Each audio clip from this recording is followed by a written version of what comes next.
Magandang araw mga kapayro at Happy New Year sa ating lahat at 2024.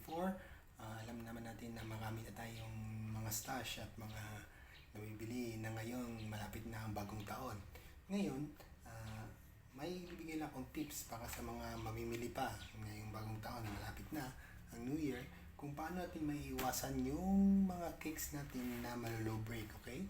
Kasi marami na daw mga items ngayon, no? Mga cakes ngayon na prone sa low break. So that, paano ba natin malalaman kung ang isang cake ay hindi prone sa low break, okay?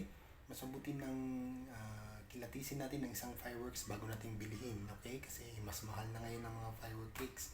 Kagaya nito na mga nasa 1.8 or 1.5 na ang mga presyuhan ngayon. Kaya kailangan natin maging masuri upang hindi tayo lugi sa ating nabili, okay? Paano ba natin malalaman ng isang fireworks na quality at maiiwasan natin yung low break? First of all, buksan natin yung isang fireworks kung nandun tayo sa sa mga stores, okay? Tapos i-check natin ang each tube sa taas ng isang fireworks cakes, okay? Dapat ang isang fireworks cake is isang tube niya is walang folded. Hindi siya naka-fold yung each na tube na nasa taas.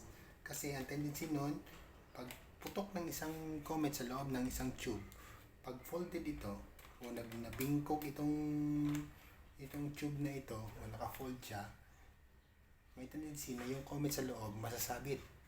Pag masasabit yun, hindi siya aangat kaagad pag putok, mahuhulog siya ng low breaks. Mas mababa yung lipad ng comet, mas mabaga yung break, tsaka mas yun ang tinatawag na low break natin. And the second one is check natin kung nakakahon ang isang fireworks cakes, kunin natin sa loob, okay? Ang second one is the most important na i-check natin is yung base. Ito ang tatawag na base ng isang fireworks. Sa ilalim niyan is may mga semento sa each tube, okay? May mga semento yan, makikita mo. Dapat ang semento na yan is solid, hindi siya durog, hindi siya napudpud, hindi siya natanggal dito sa isang tube, okay? Solid dapat siya. Kasi once na matanggal itong mga madurog itong mga semento na ito, may tendency na yung pagputok ng isang comet sa loob ng tube is hindi magkakreate ng force, okay? Walang force na magkakreate na maglipad siya ng mataas kasi wala siyang base sa ilalim, okay? Durog. Kaya yun ang pinaka-importante natin tingnan sa isang fireworks cakes.